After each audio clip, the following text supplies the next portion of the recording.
everyone and welcome back to my channel. So today guys, it is 7th day of my soup series and it is the last day. I've been cooking soup back to back. It has not been easy, but I got to do this. I know some of you will know how to cook all the soup I prepared. Just keep watching and liking and sharing. And for those of you who come across this video for the first time and you want to prepare this soup, you don't know how to, this is an easy method for you to prepare all the soups that I prepared. So guys, today I'm making the Ogbono grandma's Ogbono soup. Ogbono soup is mainly known by the Ishan people of Edo State, or would I say Bendel State of before. For those of you who are Gen Z, you don't know Bendel State, it is Bendel and Edo. That is why we are going to bring this Ogbono soup for today.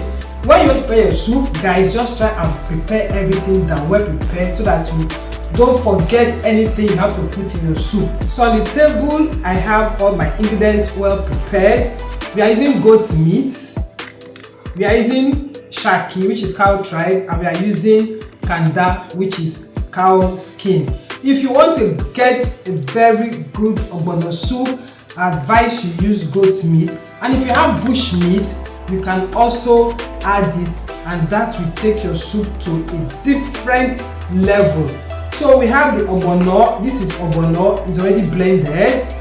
It comes in seed-like form, but I already blended this one. Then I have my stockfish fillet. For this soup, I'll be using dry fish and smoked fish. Then I'll be using some dry prawns. Then we're using crayfish.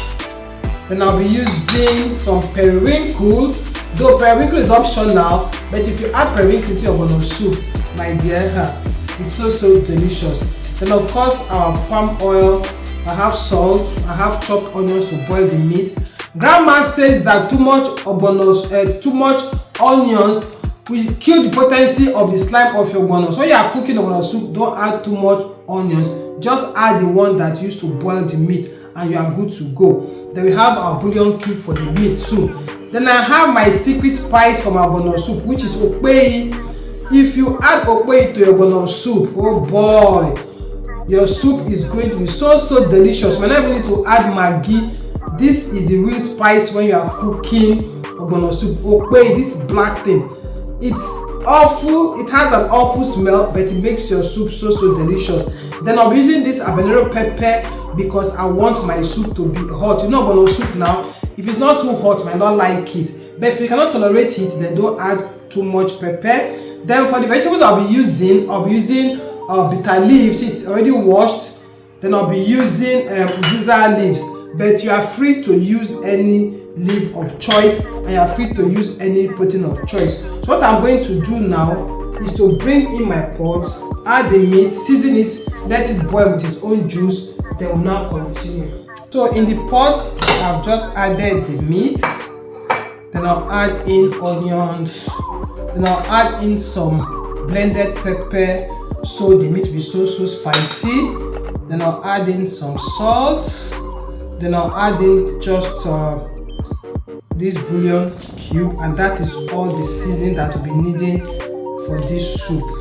When this is done, I'll take it over to the gas cooker and then we'll start cooking. Let it just cook with its own juice before we add water. Then I'll add the stockfish fillet because it's a bit hard, so that it can soften. So guys, while the meat is cooking, I'll get out my mortar. Then add in the pepper and then the ogiri. Then add in some crayfish so it can pound very well. But you can throw it into your pot. I don't know if it's going to melt, but I just have to pound it like this so that it's loosened in the soup.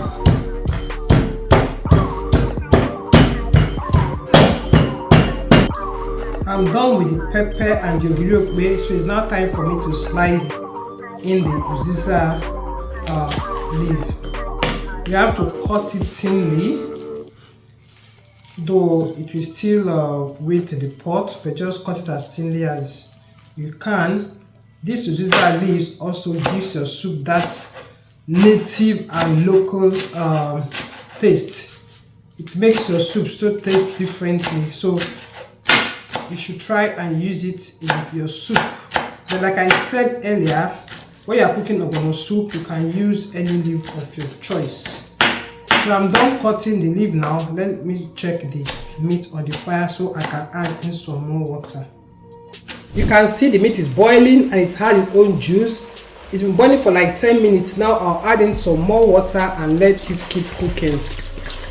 It's goat meat and it takes some time to cook very well. So add enough water and let the meat be cooked to be soft and tender. So guys, this is the blended ogbono.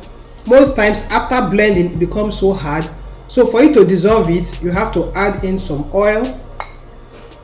After adding the oil, you now leave it in the pot. So as the meat is cooking, it will melt in the oil into the ogbono and it will now dissolve so you can use it to cook.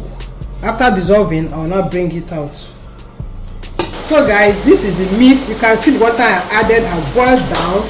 So what I'll add first now is to add this ogiri okwe with the pepper. You add it, wash the bowl because you see you have some in there. Then I'll add in some crayfish. After adding some crayfish, I'll add in some salt. Then I'll add in the prawn. Then I'll add in the fish. But we have some oil in the ogbono, but I'll still add some, just little. Add little oil. Then I'll add some more water and then let it keep boiling. Don't add too much water in case you did not buy the correct ogbono seed. It might not be slimy because you have different type of ogbono seed. Some of them will draw very well, while some will not be that slimy. So first of all, you add in just little water. When you now add in the ogbono, if it is too thick, then you now add in some more water. So I'll leave this to keep boiling so that all the seasoning and whatever will now enter into this liquid very well. Guys, see what we have here. So at this point now, I'll bring in the melted ogbono. You have to stir very well to combine everything together. So I'll just pour it in. And when you are cooking ogbono soup, you don't cover the pot because grandma says if you cover the pot, then it won't be that slimy. So you add in the ogbono, you just have to leave the pot open and let it start cooking.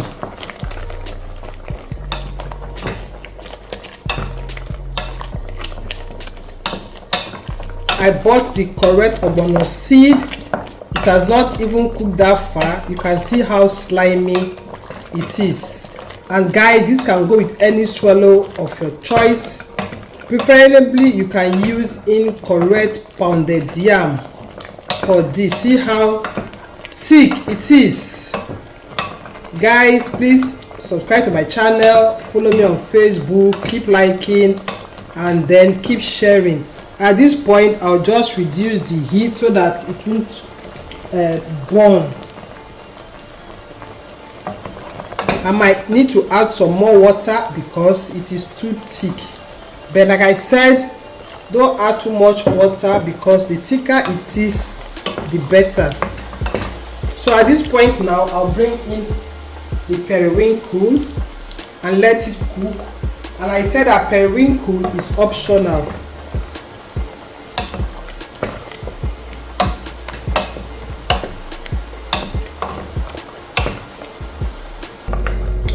My people, come and see ogbono soup. Oh, come and see how thick this soup is. My Edo people, Isha people will be so proud of me for this ogbono soup. So at this point, guys, I'll add in the leaf. I'll first of all add in the uziza leaf. Use any leaf of your choice. Then I'll now add the bitter leaf, onubu. Then I'll add in some more crayfish. Guy, at this point, the aroma in my kitchen is so amazing. You stir very well, and after a minute or two, you put off your gas because your soup is ready, and then you serve and enjoy. After 2 minutes I added the vegetable. Guys, our soup is ready. I'll turn off the heat now and serve with my semolina. And guys, this is what we have. So join me as we eat our food. So delicious. So guys, if you have watched me up to this moment, I say thank you so very much. Keep liking and keep sharing. I will see you in my next. Thanks for watching, and bye bye.